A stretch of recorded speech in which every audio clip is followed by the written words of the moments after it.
In the final months of World War II, as Europe lay shattered and armies clashed across ruined cities, a strange and unexpected scene unfolded, one that stunned thousands of exhausted German soldiers.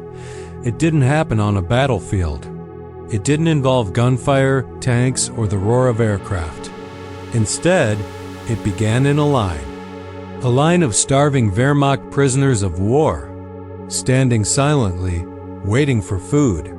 These were soldiers who had fought across the Eastern and Western fronts, endured relentless winters, survived Soviet offensives, and retreated from Allied air power. They were men hardened by war, yet what shocked them most was not defeat, but the kindness of their captors. American guards handed them trays overflowing with what many German troops had not seen for years: fresh meat, warm bread, butter, milk, fruit, and steaming vegetables. Some posts wrote later that the portions were so large they assumed it must be a mistake. Others believed it was a trick, some kind of psychological operation to break their morale. But it wasn't. The United States, operating under strict military policy and the Geneva Convention, fed captured German prisoners not only adequately, but in many cases, better than their own army had fed them in the final years of the war. This moment, repeated across dozens of camps in 1944 and 1945, became one of the strangest ironies of the conflict.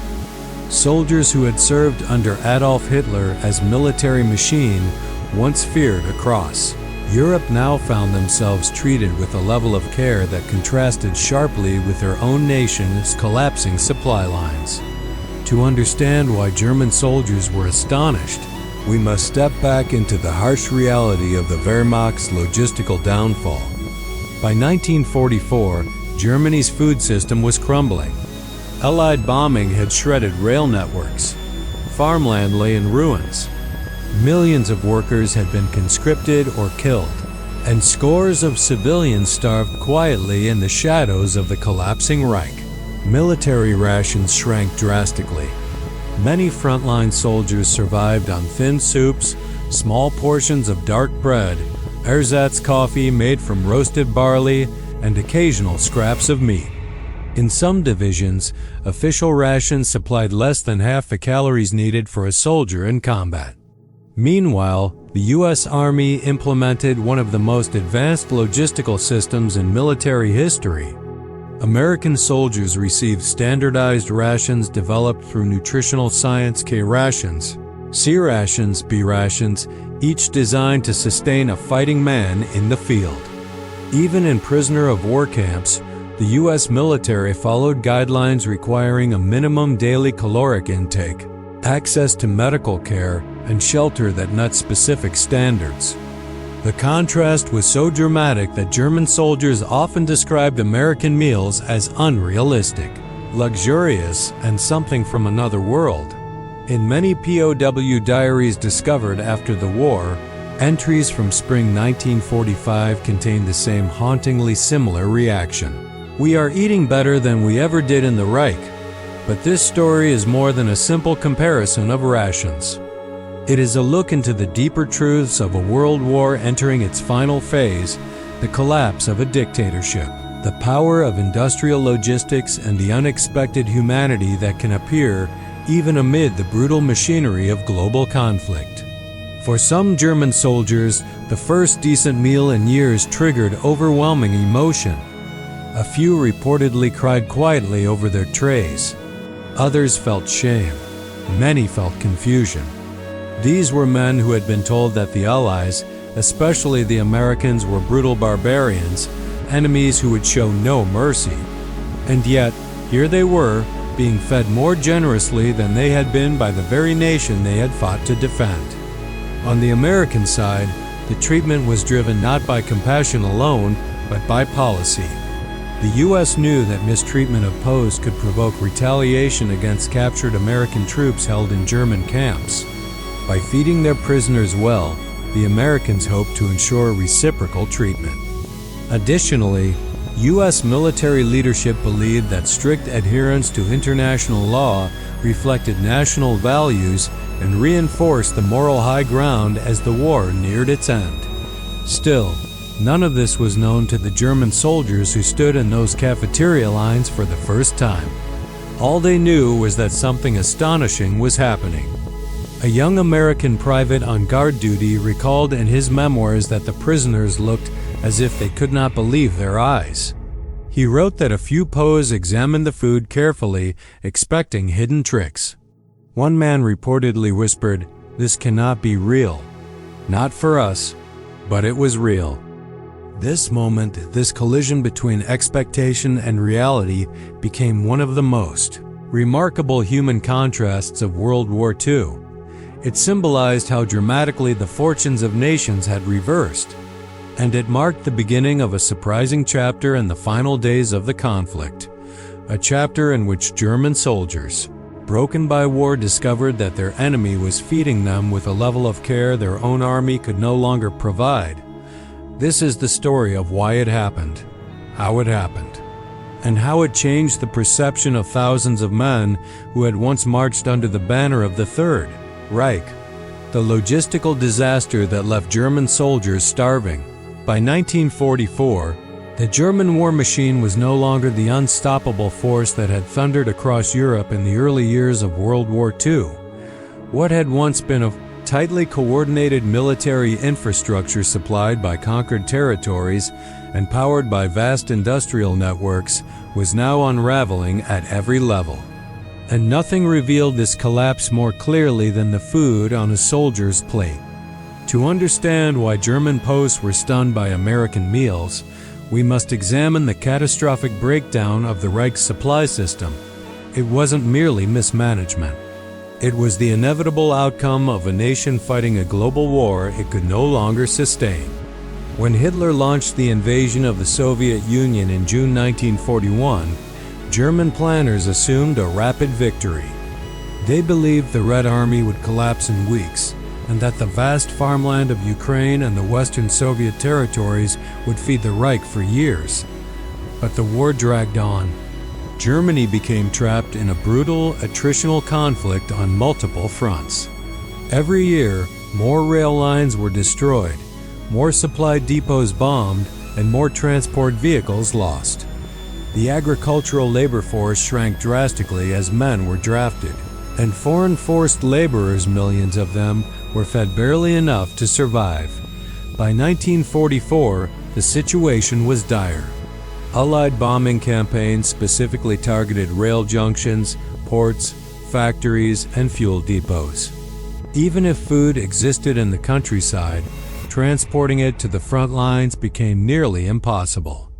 German soldiers in places like Normandy, the Ardennes, or the Eastern Front often received rations days late or not at all. The official Wehrmacht ration scale still looked impressive on paper: bread, sausages, meat, potatoes, jam, margarine, and coffee substitutes. But paper meant nothing when the trains didn't arrive. One German infantryman wrote, "We were officially supplied, but nothing ever came." Frontline rations deteriorated sharply.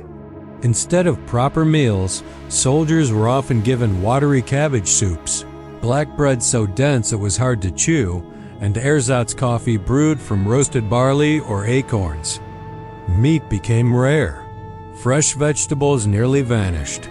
For long stretches, troops survived on emergency iron rations meant only for short-term use. On the Eastern Front, the situation was even more desperate. Soldiers frequently scavenged livestock, looted abandoned villages, or traded with civilians just to survive. During the harsh winter of 1943-44, some divisions reported that their men were receiving less than 1,500 calories per day, far below what a combat soldier needed. Meanwhile, the German home front was also starving. Civilians endured rationing so severe that by 1944, many families subsisted on thin soups, potatoes, and scraps. Children fainted in classrooms. Bread was stretched with fillers like sawdust, powdered beets, and ground-up leaves. The Wehrmacht knew its soldiers were suffering, but the leadership could do little. Fuel shortages crippled transport. Allied air superiority made convoy movement deadly. As the front lines collapsed, supply officers burned warehouses and abandoned depots to prevent capture, leaving entire units without any food at all. This collapse was not sudden. It was a long, painful disintegration, and the soldiers knew it. Many diary entries from mid-1944 onward contain the same desperate theme: hunger. They write about dreaming of bread, stealing potatoes, trading ammunition for food, boiling leaves, eating grass, going to bed with stomachs cramping. It is no coincidence that desertion rates soared during the final months of the war. Commanders reported that starving men were far less effective in combat. Morale plummeted. Disease spread rapidly, especially dysentery, caused by malnutrition and contaminated water. By 1945, Germany's food system was in total collapse. Even elite units struggled to feed their soldiers. Some divisions resorted to giving men only one meal per day. In the final chaotic weeks, large formations disintegrated while searching for food rather than engaging the enemy. And yet, the propaganda machine insisted the opposite. Nazi broadcasts claimed the German soldier was well-fed, strong, and supported by the full power of the Reich. They portrayed the Allies as savages who tortured prisoners and starved captives. This lie would shatter the moment thousands of German soldiers surrendered. They walked into American custody expecting cruelty, expecting starvation, expecting revenge. Instead, they were handed full trays, warm meat, soft bread, milk, fruit, coffee, butter. Food many had not tasted in years. The shock came not only from the quality of the meals, but from the realization that their enemy fighting, thousands of miles from home, had a supply system so efficient, so abundant that it could feed prisoners better than Germany could feed its own troops. For many German soldiers, it was the first moment they understood just how completely the war had turned. Their nation was finished, not because of morale or bravery, but because its entire logistical foundation had collapsed. When German soldiers surrendered to American forces in 1944 and 1945, they often expected brutality. Many Wehrmacht troops believed they would be executed, tortured, or starved. But as they entered Allied custody, they discovered a system unlike anything they had imagined, a system built not on revenge, but on rules. American POW camps were governed by one of the strongest legal frameworks of the war, the 1929 Geneva Convention on Prisoners of War. Signed by the United States and Germany, it laid out precise requirements for the treatment of captured soldiers. And the U.S. military took those regulations seriously not only for moral reasons, but for strategic and political ones. From the moment a German soldier's rifle was taken away, he entered a world of strict, documented procedures. Arrival and registration upon capture, POWs were identified, searched, documented, and assigned serial numbers. American officers recorded names, ranks, and units to ensure proper handling. Personal items such as money, photos, and letters were logged and returned upon release. For many Germans, this first step was shocking. They were treated as soldiers, not as criminals. Even those who had fought fiercely hours earlier now found themselves processed with a detached professionalism they had not expected. Shelter and daily life. American camps varied in size, but most were organized with military precision. Rows of barracks or tents housed the prisoners. Each compound included sleeping quarters, kitchens, washrooms and latrines, recreation areas, infirmaries, exercise yards. In many locations, especially in the United States, the camps were so well constructed that German POWs later described them as small towns. Compared to the bombed-out ruins of German cities, these places felt strangely calm. Some POWs even joked that they were living better in captivity than their families were living back home. The food standard, the greatest surprise of all, came at mealtime. According to U.S. Army policy, German POWs had to be fed the same type and quantity of food as American troops stationed nearby. This rule was absolute. It applied whether the prisoners were held in France, Britain, North Africa, or the United States.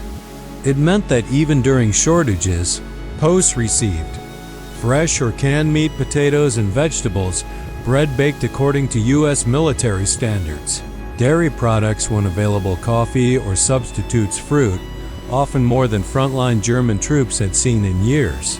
American kitchens operated with careful measurements. Ration scales were distributed to camp officers, outlining caloric requirements and meal structure. Each prisoner was to receive sufficient protein, fats, vitamins, and carbohydrates to maintain health. To German soldiers, many of whom had been living on thin soups and tiny portions, the difference was staggering. One POW later wrote, "It felt wrong to eat so well after everything." Another described the first camp meal as a shock that broke my understanding of the enemy. Why Americans fed their enemies so well, the generosity was not simply kindness. It was policy. U.S. military leaders understood the war was still ongoing, and thousands of American airmen and soldiers were prisoners inside Germany. Mistreating German POWs could lead to retaliation. The safest way to protect American lives was to uphold the Geneva Convention meticulously. There were additional reasons. 1. American logistics were powerful. Unlike Germany, the United States had not been bombed. Its farms were producing record amounts of food. Supply ships crossed the Atlantic daily. Feeding hundreds of thousands of prisoners was a challenge, but a manageable one. 2. It strengthened the moral narrative the U.S. wanted to show the world, especially civilians in occupied Europe, that the Allies stood for a higher standard of treatment. Every well-fed POW was a statement of values.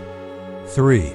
Healthy prisoners were useful. The Geneva Convention permitted prisoner labor, except for dangerous military work. In the U.S., German POWs harvested crops, repaired infrastructure, worked in lumber mills, and assisted in factories, always under supervision, always paid small wages. Healthy men were productive men.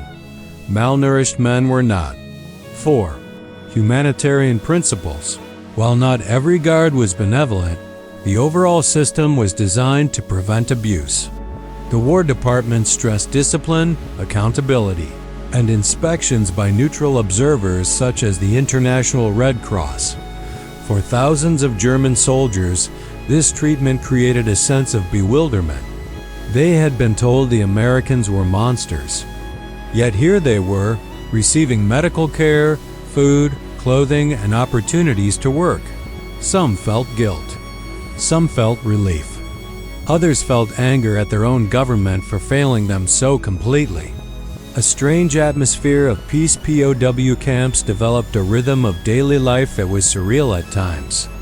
Men who had fought bitter battles days earlier were now gardening, cooking, playing soccer, reading books, or writing letters home.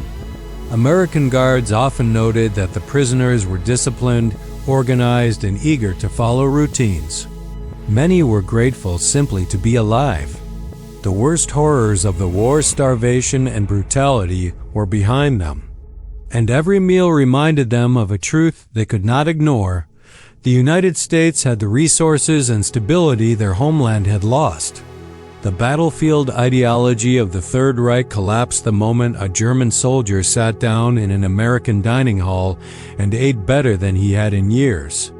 The voices of the German soldiers who lived the shock, across thousands of pages of diaries, memoirs, and post-war interviews, a surprising theme appears again and again among captured German soldiers: astonishment at being fed generously by the American army. These testimonies form one of the most vivid windows into the experience of surrender. They reveal confusion, shame, gratitude, and in many cases, a painful comparison between two nations, one collapsing and one overflowing with supplies. In this section, we hear their voices. A soldier from the Ruhr pocket. It made no sense. In April 1945, when the Ruhr pocket collapsed and more than 300,000 German troops were encircled, entire divisions surrendered within days. Many were half-starved. One infantryman later wrote, "When the Americans gave us food, we looked at each other. It made no sense. Our own army could barely give us a slice of bread."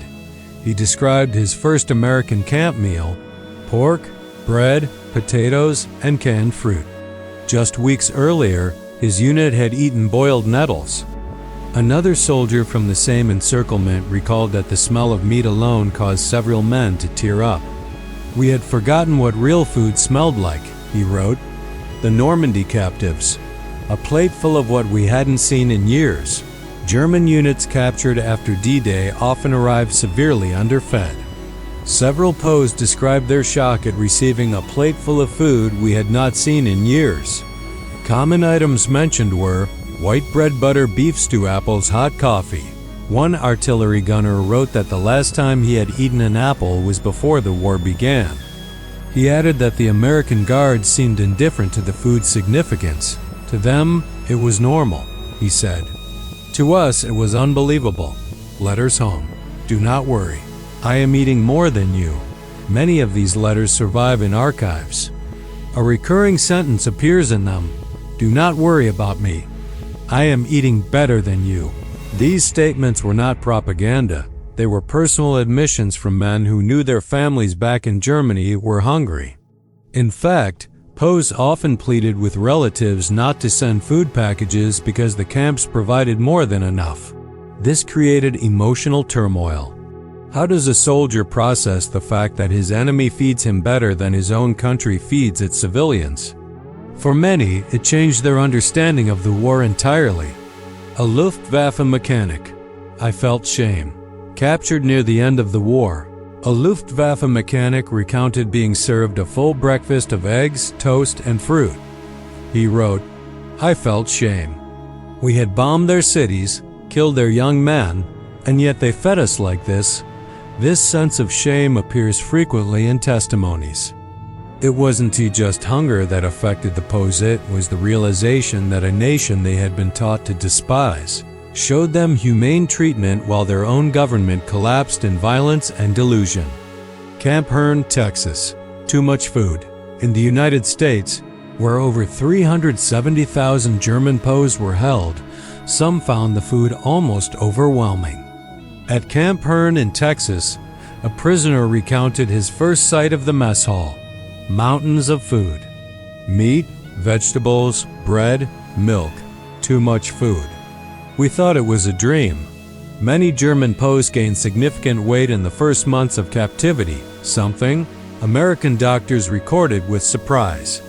Some POWs even joked about their American stomachs, a phrase that appears repeatedly in oral histories. Reactions of Nazi-loyal soldiers. Not every prisoner accepted the experience peacefully. Members of the SS, deeply indoctrinated, refused to believe the Americans weren't trying to trick or poison them. A few destroyed American-provided food, saying it was inappropriate for German warriors. But these reactions were rare. Most soldiers, especially younger conscripts and exhausted veterans, embraced the food with gratitude and disbelief. American guards. They looked at the food like it was gold. American military police and camp guards often wrote about how stunned the Germans appeared. One sergeant in France said, "They stared at the food like it was gold. It was the first moment they understood the war was over." Another guard in North Africa recalled seeing prisoners eat in total silence, not speaking a word, as if afraid the food would disappear. Moments of humanity. There were small, powerful moments that revealed how food softened enemy lines. One American cook remembered seeing a German prisoner carefully wrap half his bread in a napkin.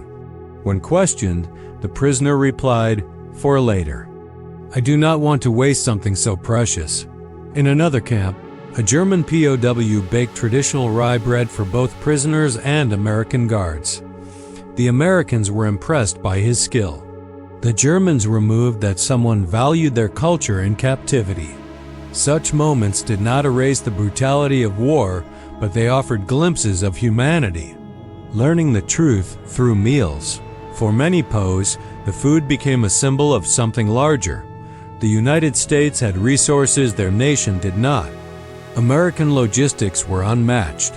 The Reich's promises had been lies, and the war was truly lost. One prisoner summed it up best: "When the enemy feeds you better than your own army, then you understand everything." These testimonies, raw, personal, and deeply human, set the stage for the next phase of the story. How these well-fed POWs were put to work, how the U.S. integrated them into wartime labor systems, and how their treatment shaped post-war relations between former enemies. By late 1944, the United States held hundreds of thousands of German prisoners of war, first in Europe, then shipped across the Atlantic to sprawling camps in Texas, Louisiana, Oklahoma, Minnesota, and more than 40 other states. Feeding them well was not just a humanitarian gesture, it was the foundation for something larger, a vast wartime labor system that quietly sustained the Allied home front. Under the 1929 Geneva Convention, POW labor was permitted under strict conditions. Prisoners could work, but they could not be forced into dangerous military tasks. They had to be paid modest wages and treated with dignity. The United States followed these rules meticulously and turned German POW labor into one of the most effective workforce programs of the war. For many German soldiers, this became the second great shock after the food. The enemy not only fed them well, the enemy put them to work and paid them. Labor shortages in the U.S. by 1943, millions of American men were overseas. Farmlands, factories, and infrastructure projects across the country were suddenly understaffed. Crops risked rotting in fields. Timber production slowed. Municipal services struggled. When German POWs began arriving in large numbers, the U.S. government realized it had an unexpected opportunity. Camps were intentionally placed near farms, logging areas, and industrial centers. Soon, POW labor became a pillar holding up entire regions. Farm work, feeding America while being fed agriculture, became the primary sector using POW labor. Across the Midwest and South, thousands of German prisoners were transported daily to cotton farms, wheat fields, corn plantations, fruit orchards, and vegetable farms. They harvested crops, repaired fences, maintained equipment, and operated machinery under supervision. Farmers paid the government for the labor. The government paid POWs small wages and canteen credits. Testimonies reveal that many prisoners enjoyed farm work. It allowed them to move outdoors, interact with civilians, and escape the monotony of camp life. Some U.S. farmers even recalled that the prisoners were disciplined, reliable, and surprisingly skilled. In post-war interviews, several American farmers said openly that the POWs saved the harvests. One farmer in Nebraska remembered, "Without the Germans, the crops would have died in the field." For the POWs, this work created an unexpected civilian connection. Some were invited into farmhouses for lunch, something strictly regulated but not uncommon in rural areas. A few received Christmas gifts from locals, such as writing paper or small treats. This humane treatment deeply affected many prisoners who had been raised on propaganda insisting Americans were cruel barbarians. Industrial and lumber work beyond farms, POWs worked in lumber mills, rail repair crews, canning factories, textile mills, road maintenance teams, and water treatment plants. In the Pacific Northwest, German POWs helped process timber crucial to the U.S. war effort. In the Midwest, they packaged military rations and processed food for domestic distribution. In the South, they repaired levees and cleared storm debris. American officers monitored conditions closely. The work had to be safe, and prisoners had the right to refuse if they believed it was dangerous. This system was not perfect.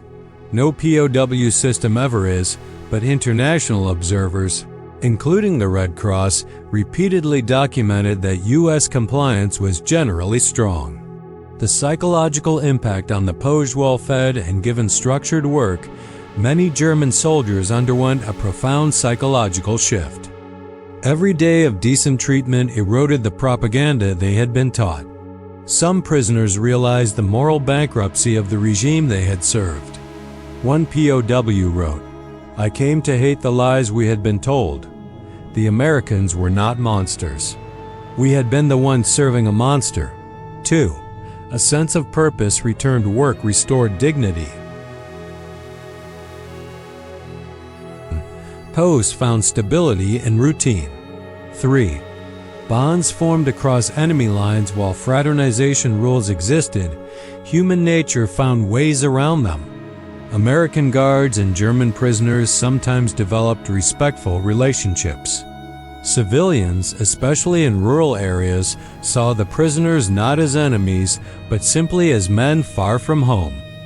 These human bonds would play an unexpected role in what came after the war.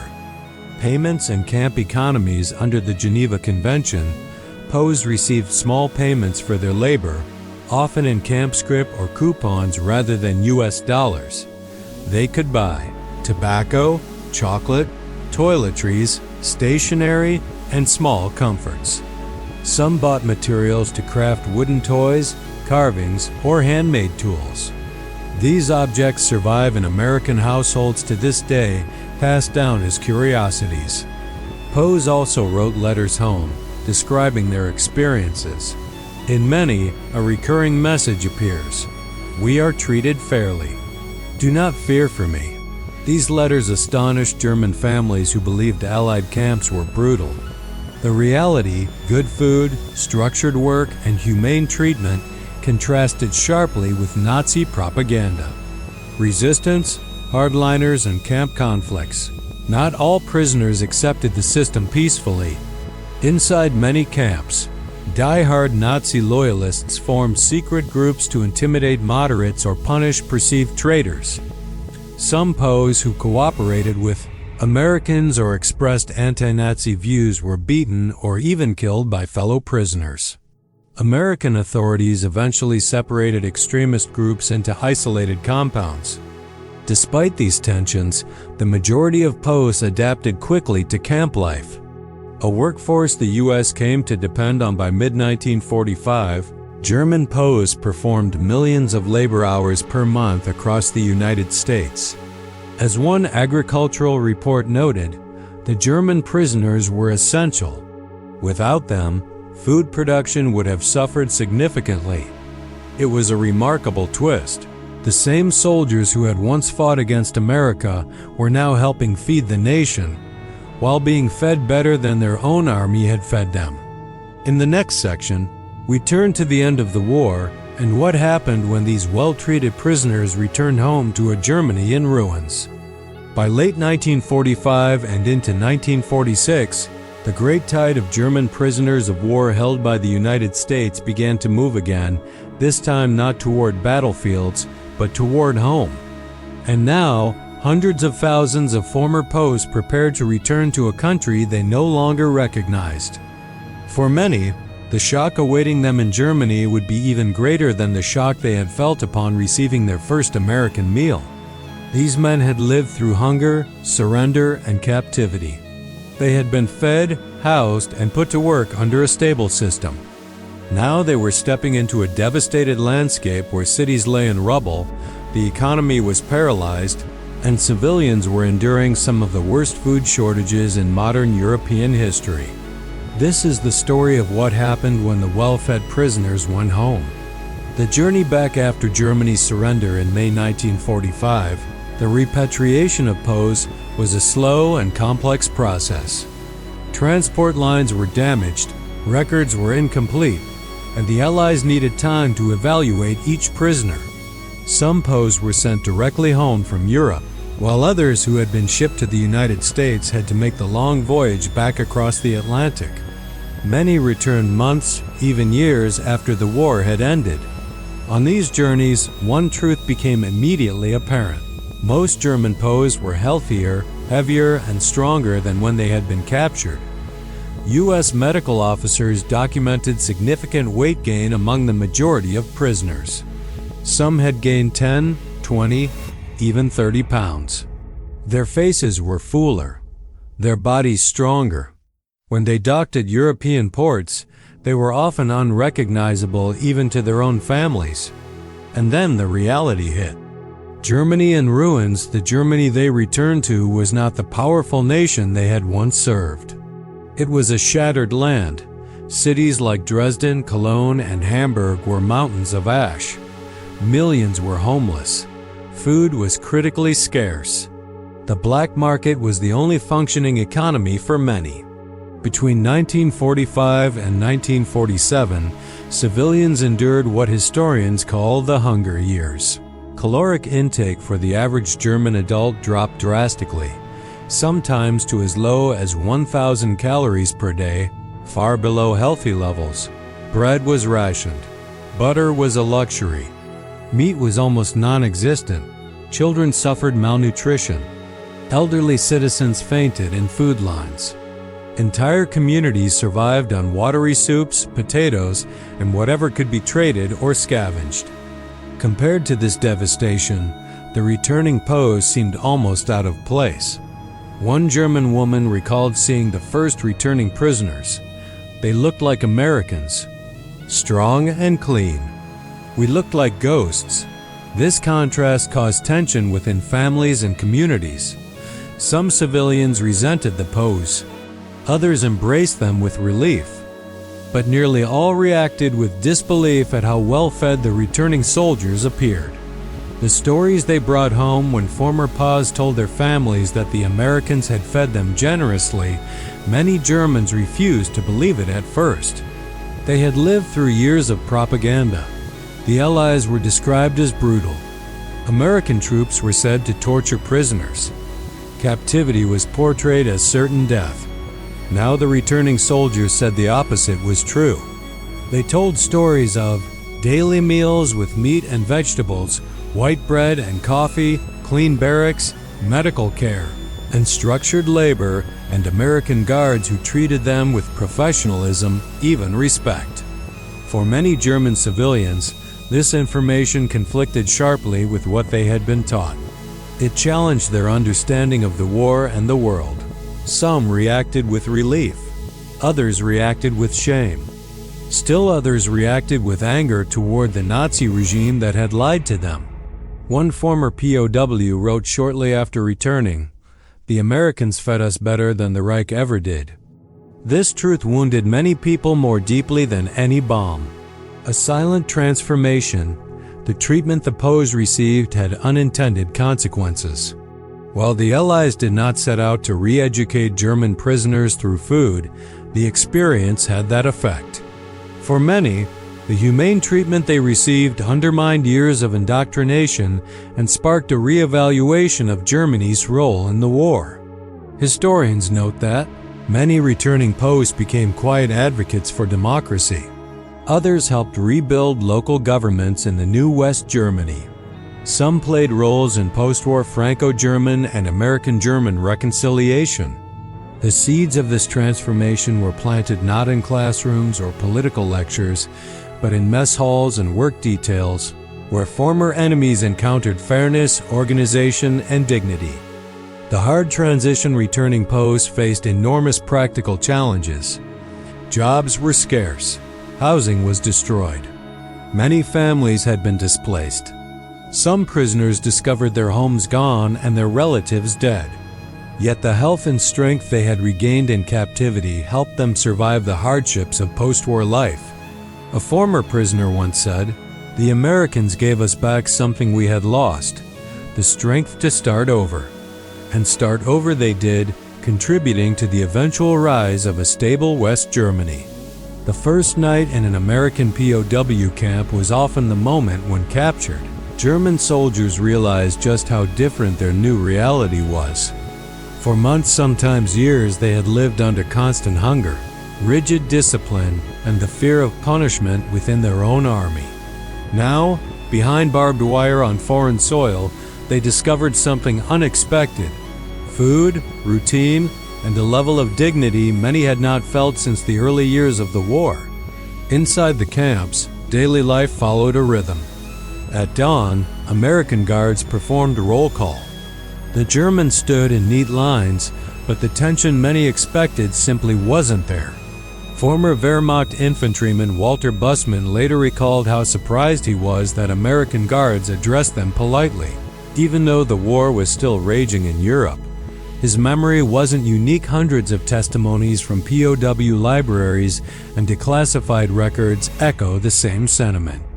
Breakfast in the camps became the most talked about moment of the day.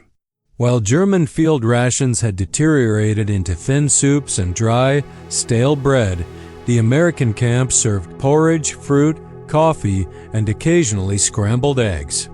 For a soldier who had marched across ruined cities, lived on watery stews, or had watched supply wagons fail to arrive, these simple meals felt unreal. Historical reports from the office of the Provost Marshal General confirm detailed food lists for German POWs. These lists were calibrated to meet Geneva Convention requirements and in many cases exceeded them. American military planners believed a fed prisoner was calmer, easier to manage, and less likely to cause unrest. It was not an act of charity. It was strategy, discipline, and adherence to international law. But for the prisoners, the reason did not matter. What mattered was that there was enough to eat. Many German soldiers wrote to their families describing their disbelief. Letters that passed through censors often contain the same quiet astonishment. We are treated fairly. We receive proper meals. Do not worry for me. These statements didn't appraise their captors. They simply reflected a truth that starkly contrasted with the hunger and disarray of the collapsing Wehrmacht. Inside the camps, work became the second defining routine. Under the Geneva Convention, enlisted prisoners could be assigned non-military labor farming, repairing fences, building infrastructure, or cooking. Officers, however, were exempt and often spent their days maintaining camp order, organizing internal structures, or teaching classes. Some camps even developed structured educational programs where German POWs studied languages, mechanics, mathematics, or agriculture. After the war, many former prisoners admitted that these lessons helped them rebuild their lives when they finally returned home. Not every camp was orderly or humane. The United States held more than 400,000 German prisoners, and conditions varied. Some facilities were overcrowded. Some struggled with shortages. And in the chaotic final months of 1945, before repatriation policy stabilized, certain camps, particularly temporary ones, faced supply inconsistencies. But the general historical pattern is unmistakable. German POWs in American custody were far better fed and housed than they had been in their own collapsing war machine.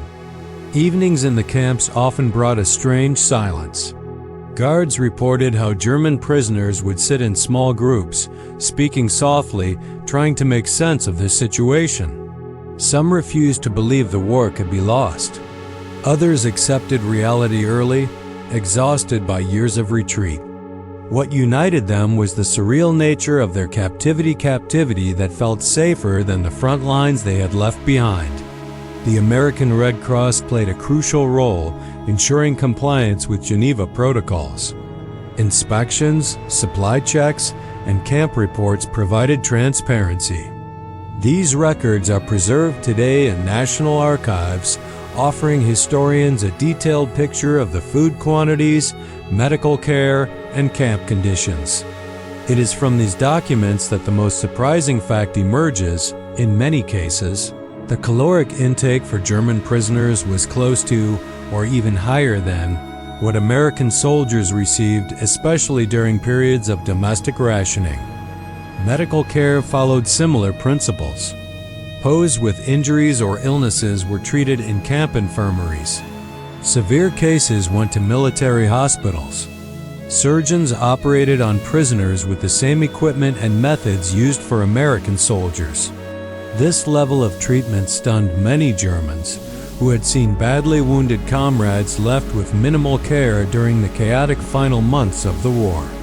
Yet, amid this organized system, one reality remained: the psychological weight of defeat. German officers struggled to maintain discipline. Soldiers debated ideology, leadership, and responsibility. Some clung to loyalty. Others rejected it entirely. American guards observed these divisions closely, noting how quickly morale shifted when prisoners felt fed, safe, and stable. One sergeant in the U.S. Army's 95th Infantry Division described the transformation in a camp he oversaw. When they first arrived, they were tense, angry, suspicious. After a week of regular meals, they looked like different men, calmer, even grateful. It was not what we expected. That transformation was not accidental. The United States believed that fair treatment served strategic goals. Well-fed prisoners worked better, caused fewer disturbances, and were more likely to cooperate. Some historians argue that this approach influenced post-war reconstruction. Posts returned to Germany with first-hand memories of American systems, discipline, and standards memories that later shaped attitudes during the early Cold War. Inside the wire, however, the prisoners did not think of geopolitics.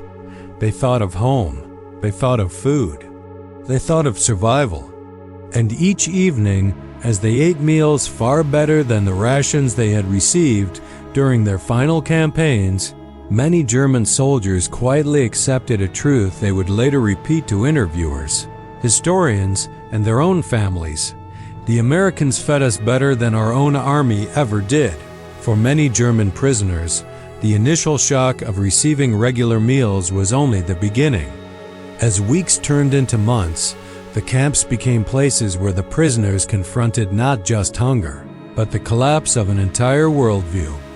The United States, recognizing the ideological weight carried by many German soldiers, especially those raised under 12 years of Nazi propaganda, introduced a system that would shape the post-war minds of thousands: the POW re-education program. Re-education, officially known as the Intellectual Diversion Program, did not begin with lectures or enforcement. It began with something far simpler: access to truth. American officials distributed newspapers, magazines, and carefully curated reading materials. Some of these publications were produced specifically for German POWs, such as Der Ruf, The Call, written by anti-Nazi German exiles living in America. The goal was clear: give prisoners the facts about the war, about Nazi leadership, and about the world beyond the propaganda they had grown up with. At first, many prisoners rejected these materials outright. A soldier who just weeks earlier would have sung military marches now sat with an American newspaper in hand, reading about the ruins of Berlin or the trial of war criminals. The reality of the situation could no longer be dismissed as Allied lies. What accelerated this transformation was not propaganda, it was experience.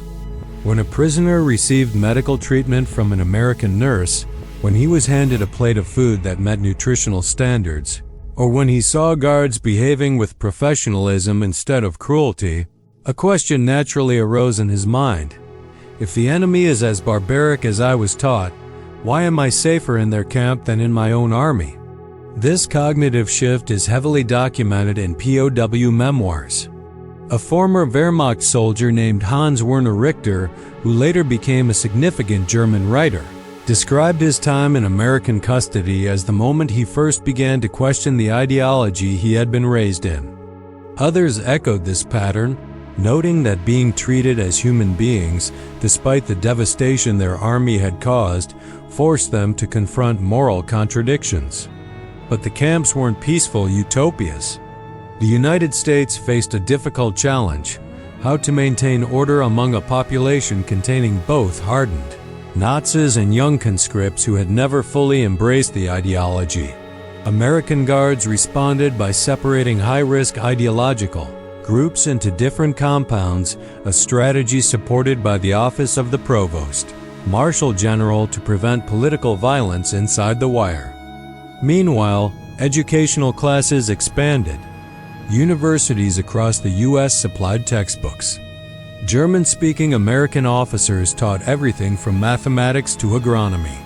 The intention was pragmatic.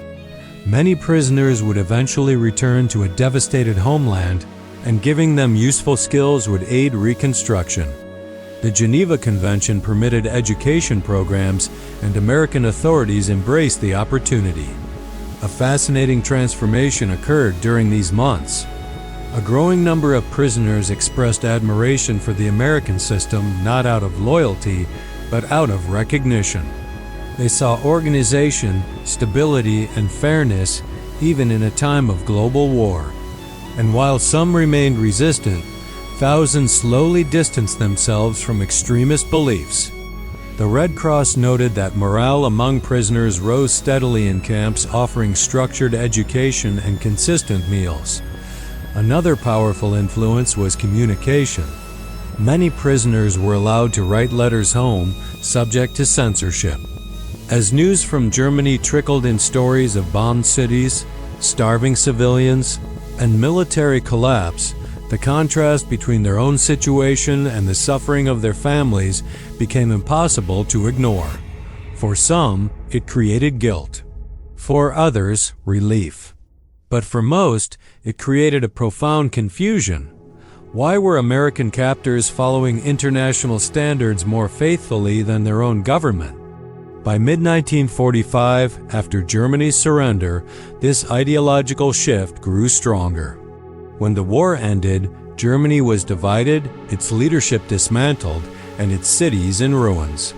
American officials intensified re-education efforts, focusing on democratic values, economic principles, and the responsibilities of citizenship. They did not force obedience. They provided information and stability, things the prisoners had not experienced under Nazi rule. One of the most symbolic moments occurred when the United States showed prisoners documentary films of concentration camps liberated by Allied troops. For many German POWs, this was the first time they saw the full scale of the Holocaust. Reactions varied: disbelief, despair, denial, or silent horror. But the seed of change had been planted. Their captors offered decent meals, humane treatment, and factual information. Their own government had led them into catastrophe. Historians widely agree that American treatment of German POWs played a significant role in shaping post-war West Germany's democratic identity. Thousands of returning POWs carried back memories of U.S. efficiency, discipline, and fairness. In interviews decades later, many admitted that their experience in American camps influenced how they viewed democracy, law, and human rights. But inside the camps, the transformation was deeply personal. It was in the daily routine, walking to a meal line without fear of it running out. It was in the classroom, learning algebra or reading philosophy under the guidance of a former enemy. It was in the quiet moments behind barbed wire when a soldier finally understood that hunger, fear, and brutality had not been universal. They had been the product of a broken system he once trusted. The American camps fed their bodies, but for many, they also fed an awakening. By late 1945, the guns had fallen silent, but for hundreds of thousands of German prisoners in American custody, the war was far from over. Their fate now rested in the vast machinery of Allied post-war policy. Some would wait months. Others would remain in camps until 1946 or even 1947, long after Germany's surrender. Their greatest desire was simple: to go home. Yet the journey back would reveal just how profoundly their time in American camps had shaped them and how unprepared they were for what awaited them. The repatriation process began slowly. Under the direction of the War Department and guided by the Geneva Convention, the United States worked to identify prisoners' units, health conditions, and labor classifications. Many posts were still performing agricultural or industrial work, especially in rural states where labor shortages had intensified during the war. Farmers who had relied on German labor simply could not replace them immediately. As a result, thousands of prisoners harvested crops, repaired barns, and cleared fields even after hostilities ended. Their work was voluntary within Geneva Convention rules, and they were paid in camp currency or small allowances.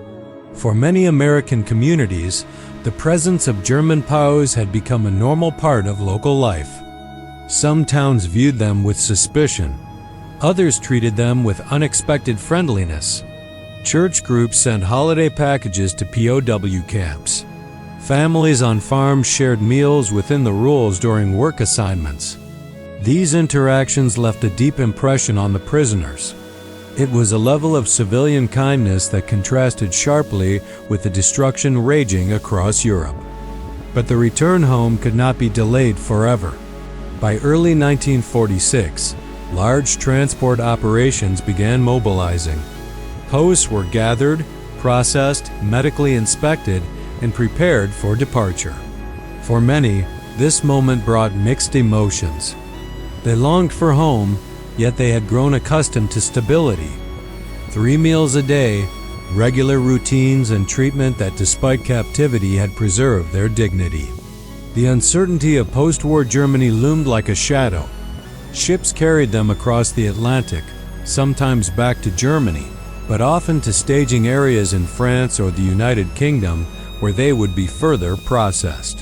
One of the most widely documented shocks occurred when German POWs arrived in British or French camps. The conditions in Europe, devastated by years of war, were starkly different. Food shortages, overcrowded facilities, and harsher labor demands were common. Many letters and testimonies describe a painful realization. They had left behind a system that fed them better in captivity than their own continent could in peace. This contrast is one of the most important historical elements in the POW experience. Not all Allied nations had the same resource levels or policies. Britain faced severe rationing even for its own population. France, recovering from occupation, struggled with national shortages. It is essential to note that Allied nations were dealing with immense destruction and scarcity, while American camps located far from battlefields had access to stronger supply chains. For German soldiers, this transition felt like stepping from order into chaos. Many wrote later that the moment they left American custody was when they fully understood how privileged they had been. In interviews decades later, some recalled standing on German soil again and thinking, "I was a prisoner in a foreign land, and yet I ate better there than my family eats now." The return to Germany was emotionally devastating for many. Cities like Hamburg, Cologne, Frankfurt, and Berlin lay in ruins. Entire neighborhoods had vanished. Food was scarce. Housing was improvised. Families had been displaced, separated, or lost. Some returning POWs walked through streets they no longer recognized, searching for relatives who might not be alive. In this environment of destruction, their memories of American camps took on new meaning. Former prisoners did not view their captors as heroes, nor did they romanticize captivity. But they carried a powerful impression. The idea that order, fairness, and humane governance were possible, even toward an enemy. These impressions became significant during the reconstruction of West Germany. Historians examining post-war political attitudes note that former American-held posts were statistically more likely to support democratic values and engage in NPAs, community-building efforts. They had seen firsthand how a system based on rules rather than fear could function. This influence was not intentional propaganda. It emerged organically from lived experience. The consistent meals, the structured routines, the educational programs, the professional conduct of guards, the absence of cruelty where they had expected it most. In communities across Germany, newly returned POWs often became stabilizing forces. They helped rebuild infrastructure, worked in new industries, and participated in early administrative efforts under Allied occupation. Their time in American custody had not erased the trauma of war, but it had shown them a different model of society, one many quietly admired. Yet the emotional weight of return was heavy. Many former prisoners struggled with guilt. Guilt for surviving when so many others had died. Guilt for having eaten better than their own families during the final year of the war. Guilt for belonging to an army that had carried out atrocities they were only beginning to understand in full. For the rest of their lives, many spoke of a simple memory that captured their transformation. The first time they were handed a plate of food in an American camp, not as conquerors, not as comrades, not even as equals, but as human beings. That moment lingered. Decades later, elderly veterans still recalled it with clarity. The smell of warm bread, the taste of meat they had not eaten in months, the quiet realization that the enemy they had been told to fear could show them more humanity than their own leaders had. It was the memory that followed them home. It was the memory that outlived the war. The story of German prisoners of war in American custody is remarkable not only for its historical facts, but for the profound human truths it reveals. Across thousands of miles from the battlefields of France and the Ruhr to sprawling camps in the American heartland, defeated soldiers encountered a reality their propaganda-fed minds could scarcely comprehend. They were being treated better than they had ever been treated in their own army. The impact of this treatment was immediate. Malnourished, exhausted, and demoralized, the POWs were given consistent meals, medical care, shelter, and structured work. They were allowed to write letters home, study, and maintain a semblance of normalcy. For soldiers who had endured the final chaotic months of the Third Reich, when the home front collapsed and rations dwindled, this was nothing short of shocking. For many, it shattered long-held beliefs about the enemy. Historical records, including the Office of the Provost Marshal General reports, reveal that German POWs often consumed more calories in American camps than the same-aged men in Germany's army or even their families back home. Medical examinations documented significant weight gain.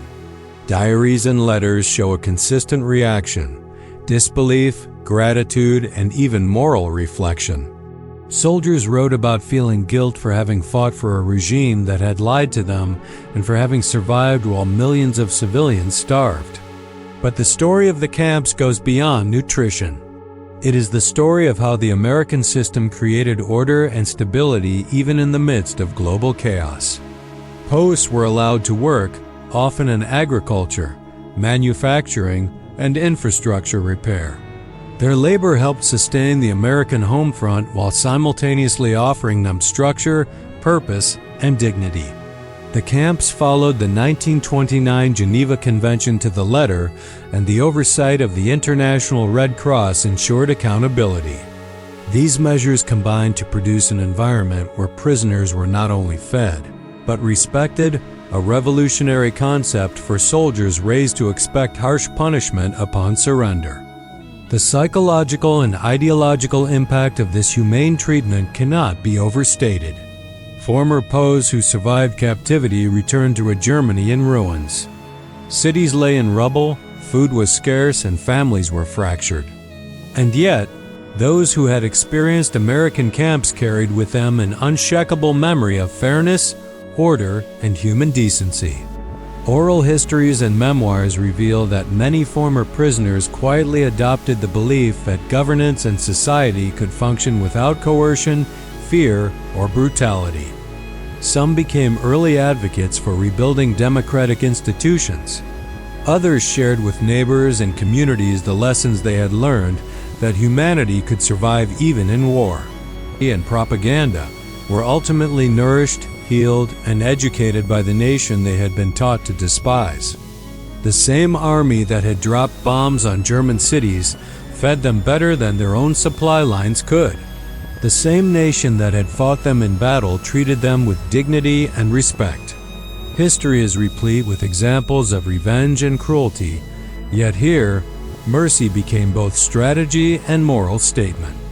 Historians dispute the scale of the impact on post-war German society, but most agree that the experience of captivity in the United States had lasting influence. The combination of humane treatment, structured labor, and education subtly shifted perceptions of governance and morality. For countless men, it demonstrated that respect, lawfulness, and fairness could coexist with military victory. This lesson reverberated in the reconstruction of Germany, influencing civilian life and attitudes toward the new democratic state. Moreover, the story holds an enduring moral lesson. Humanity can prevail even amid global conflict. The POW camps were not utopias. They were facilities designed to control and manage captured enemy soldiers. Yet, in following international law, providing basic decency, and allowing prisoners to retain dignity, the United States set an example of moral and practical leadership. The prisoners' astonishment at being fed, clothed, and cared for reminds us that simple acts feeding a starving man, giving him shelter, acknowledging his humanity can create consequences far beyond their immediate context. As historians reflect on these events, one theme emerges. The smallest gestures in wartime can carry the largest historical weight. Meals served behind barbed wire did more than prevent hunger. They reshaped minds, challenged ideology, and bridged the chasm between former enemies. When German soldiers returned home, healthier and fed, they carried with them an experience that contrasted sharply with the chaos and destruction awaiting them. The lesson was clear. Civilization can exist even amid the most destructive human conflicts, and sometimes it begins with a simple act of humanity. In the end, the image lingers. A line of weary, hungry soldiers surrendering their rifles, stepping into a camp in Texas, Kansas, or Louisiana, and sitting down to a meal that exceeds anything they had known in their own army. The food nourished their bodies, yes, but it also nourished their understanding of what is possible when enemies act with decency. This historical episode, grounded in fact, leaves a striking paradox. The victors who treated their captives with dignity helped to rebuild not only the lives of men, but the moral fabric of a post-war Europe. And in that truth, there is a lesson for all generations. Even in the darkest times, humanity and strategy can intersect, leaving a legacy far beyond the battlefield.